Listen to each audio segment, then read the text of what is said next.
Seja bem-vindo ao canal Minhas Finanças, aqui quem fala é o Wallace, e hoje nós vamos falar um pouco sobre o GARI 11. O GARI 11, né, ele completou toda a sua reformulação, onde ele mudou até de nome, se chamava GALG 11, onde ele focava somente no setor de logística, e hoje ele se chama GARI 11. E, como a gente pode ver aqui no site do Status Invest, o valor da cota se encontra em R$ 9,07 e o seu valor patrimonial é de R$ 9,36. Ou seja, ele está abaixo de 1, se encontra aqui em promoção, a gente pode ver que ele está a 0,97. E nesse último mês, ele pagou 8 centavos,7. Mas a gente pode arredondar ali para 9 centavos no dia 5/7 deste mês. E como a gente pode ver aqui no site do Investidor 10, o nosso fundo imobiliário ele vem subindo, onde ele sai ali das casas dos seus R$ 8,17 e hoje se encontra aqui no valor de R$ 9,07. Ele teve uma subida de quase R$ 1 no seu valor da cota. Mas vamos ao que interessa, que é ao relatório gerencial do GARI 11. Então aqui a gente já vê aqui o posicionamento do fundo, né, e o seu objetivo. O fundo Guardian Real Estate, o GARI 11, se propõe a oferecer ao investidor de fundo imobiliário de tijolo uma solução única e completa, um caminho para investir em diferentes tipologias de imóveis, excelentes inquilinos e com estabilidade e previsibilidade de resultados. Isso aqui é muito importante, estabilidade, previsibilidade de resultados. Ou seja, todo mês nós vamos receber a mesma quantia de dividendos, não vai haver nem alta nem queda, vai se manter sempre estável. E a partir, né, de bons imóveis locados em inquilinos excelentes capacidade de crédito, ou seja, são bons fiadores, né, são bons inquilinos, ou seja, pessoas que não vão dar dor de cabeça para a gestão do fundo. E outra coisa que eles trazem aqui de importante, né, é o contrato atípico. O que é um contrato atípico? É um contrato onde você coloca cláusulas de rescisão de contratos.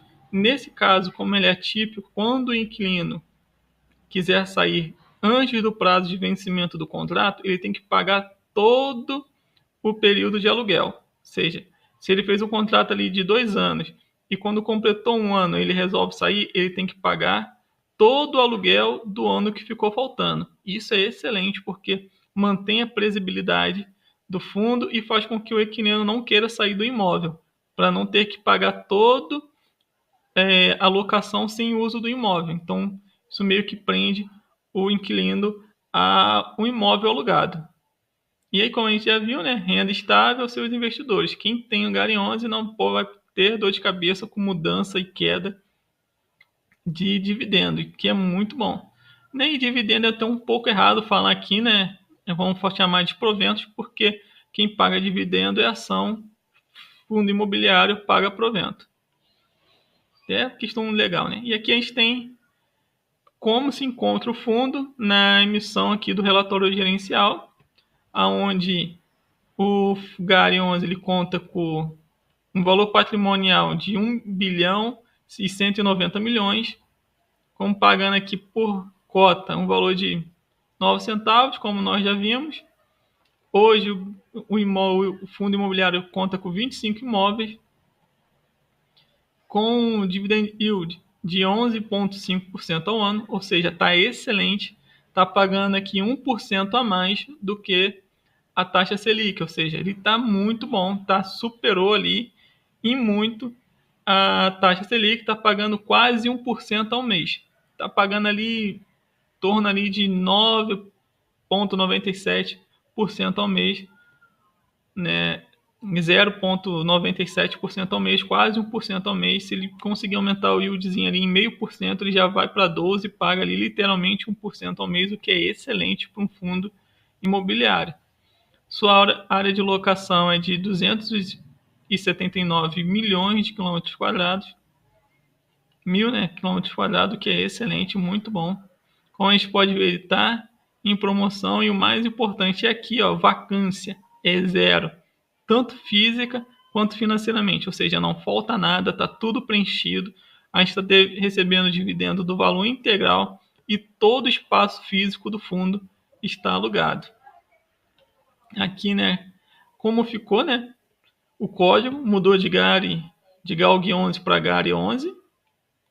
A administração mudou, agora quem está administrando o GARI 11 é o banco da Ecoval, que é a Guardian, que é a gestora, né? E aqui outra coisa que é bastante importante é a taxa de administração. É de 1% mais, se eles superarem o backmarket, que é o IPCA mais 100% ao ano, eles recebem uma taxa de performance de 20%, que eu não vejo problema nenhum em pagar, porque isso aqui mostra que o fundo está em excelente cuidado e que eles estão trabalhando para evoluir e melhorar ainda mais o fundo imobiliário. Então eu não ligo de pagar essa taxa, a taxa está tranquilo, não é muito. E outra coisa aqui que é importante que a gente possa ver é a relatório aqui, ó, como ele se encontra hoje. Como a gente já viu, né, no início aqui do nosso vídeo, ele se chamava GALG 11, ele tinha um patrimônio líquido de $500 milhão e hoje ele se encontra com um patrimônio de mais de $1 bilhão, o que é excelente. O fundo evoluiu bastante com essa reformulação. O GALG 11 ele era totalmente um fundo de logística e hoje ele é um fundo híbrido. Então ele trabalha aqui com dois setores, logística e renda urbana. Ele saiu de 5 imóveis para 25 imóveis, o que é excelente, né? Ele multiplicou ali 5 vezes o seu tamanho. Saímos de 3 inquilinos para 6 inquilinos, isso é ruim, porque ainda está concentrado em poucos inquilinos, mas a gente já pode falar que é um fundo multi-inquilino, o que é considerado no mercado como um fundo bom. O prazo de aluguel saiu aqui de 9 anos para 15 anos e 2 meses, o que é excelente.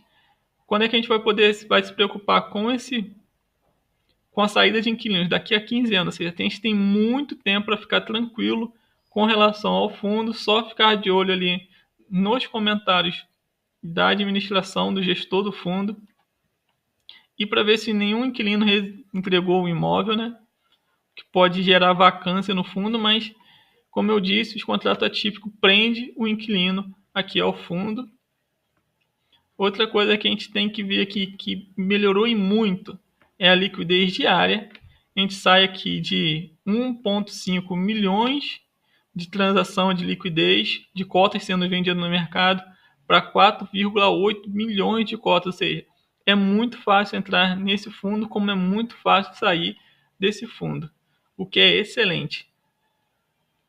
E a gente pode ver isso refletido aqui na quantidade de cotistas. A gente sai de 81 mil cotistas, milhões de cotistas, para quase 200 milhões de cotistas, o que é excelente. Aqui, como eu estava dizendo, né, o comentário de gestor é bom que a gente leia, né? Então aqui está falando que a gente concluiu a aquisição do portfólio, né? Agora contamos com 25, ele coloca 21 ativo aqui porque já estava contando com os anteriores, né? Onde quando era GALG 11 ainda teve que vender um ativo, ficando com 4 ativos, e comprou mais 21, totalizando 25 ativos. E qual é o próximo evento do fundo, né? No mês de maio, a gente apresenta o primeiro mês onde é possível verificarmos os resultados do fundo da aquisição no portfólio ao longo dos últimos meses. Né? Como a gente pode ver, né? Ali no mês de maio ele completa, né, toda essa estrutura. No mês de junho tem aqui a aquisição dos reajustes dos imóveis, do locatário. E agora nesse mês de julho, né, a gente tem o primeiro mês onde se completa toda a transação feita ali pelo GARI 11.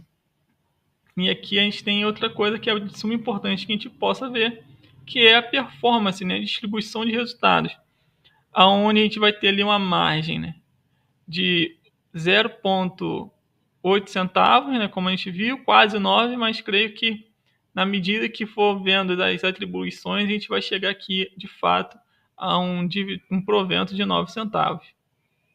E aqui outra coisa que é importante a gente ver né, que é o primeiro mês onde a gente tem o resultado pronto, né? Então a gente vê aqui o total de receitas, aonde o fundo obteve 13 milhões nas suas receitas, né? 13 milhões de 920 milhões, o que é muito bom, e chegou ali quase 14 milhões de receitas advindas do fundo. E de onde vem, de onde vem essa receita? Está aqui logo abaixo, que é o resultado do Fundo Imobiliário de Logística, rendeu para a gente 7 milhões de 945 mil. Já com os aluguéis dos imobiliários de renda urbana dos mercados, né, e lojas, que de 4 milhões e 700 mil.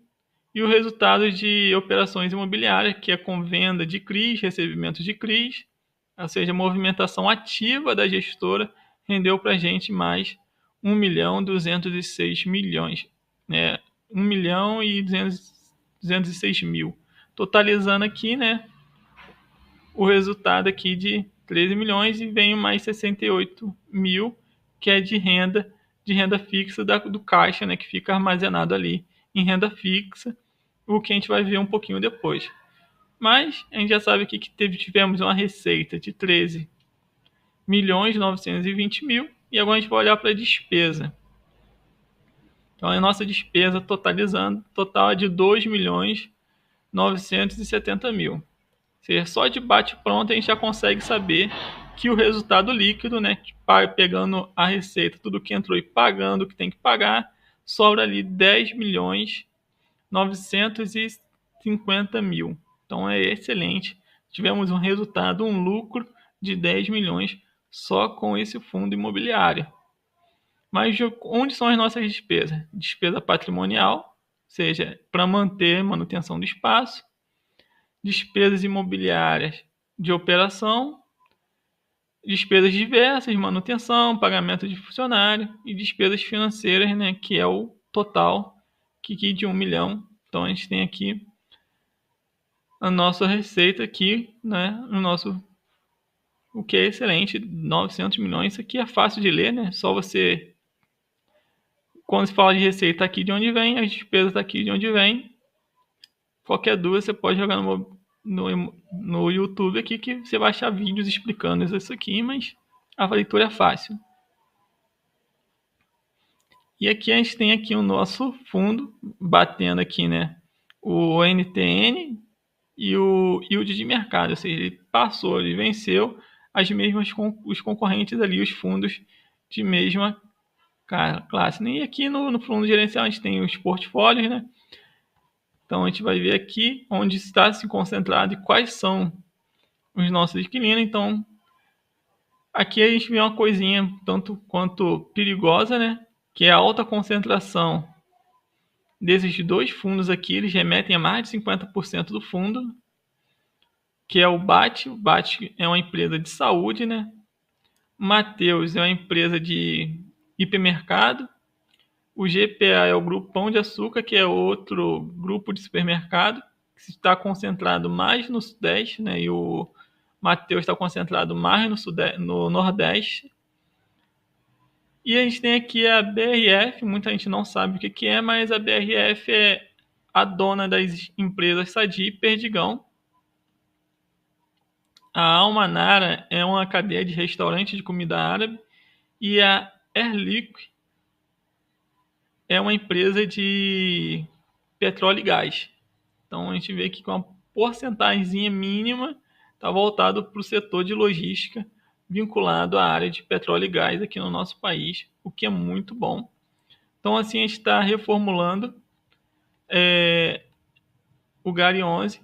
Aqui temos a lista dos inquilinos, né, dos imóveis, mas tem uma coisinha que eu quero mostrar para vocês aqui mais abaixo do nosso portfólio, que é a comparação do nosso fundo com os concorrentes, né, do mesmo setor. Aqui, ó, o GARI 11, ele tem um dividend yield de 11,5%, ou seja, ele está pagando lá, como a gente viu lá em cima, quase 1% ao mês, mas olha, ele superou o KRNI, superou o ALZR11, né? Supera o SARI, supera o HGRU, supera o TRXF e supera o RBVA. Então é um fundo muito, muito bom. Ele ainda no setor logístico, ele supera o HGLG11, supera o VILG11. Então pode ver que ele está muito, muito bom. É um fundo muito, muito bom. Está trazendo aqui um dinamismo muito bom para quem é cotista. Vale muito a pena investir nesse fundo, porque ele está considerado aqui um dos melhores fundos de logística do mercado e ainda é um fundo barato, de base 10. E se compara ali, né, entre os dois melhores, não vou falar que ele é o melhor, porque a gente tem o MXRF11, que é o maior fundo da bolsa, muito seguro, há muito tempo a gente não vê dor de cabeça com esse fundo. Então, para mim, ali são os dois melhores fundos de base 10 no mercado, em disparada. Né? É o GARI 11 e o MXRF11. E outra coisa que a gente tem que ficar atento é a alavancagem do fundo. A gente vê que nós tivemos que o GARI 11 ele tem 710 milhões em caixa e ele tem uma alavancagem aqui de 23%. Isso é um pouco complicado, mas aqui é muito pessoal. Tem gente que fala que a alavancagem ideal é estar ali entre 20% e 30%. Eu não penso assim. Para mim, a alavancagem ideal é de 20% para baixo, porque a gente tem certas complicações com relação a calote, né? Se o fundo não conseguir pagar, ele vai ter que literalmente dar 1/4 de todo o seu patrimônio para o seu credor. Então isso é complicado. Quando eu falo de 1% para baixo, é porque eu acho que a alavancagem tem que ser 1/5 do seu valor. Você tem que estar disponível a perder até 20% daquilo que você tem.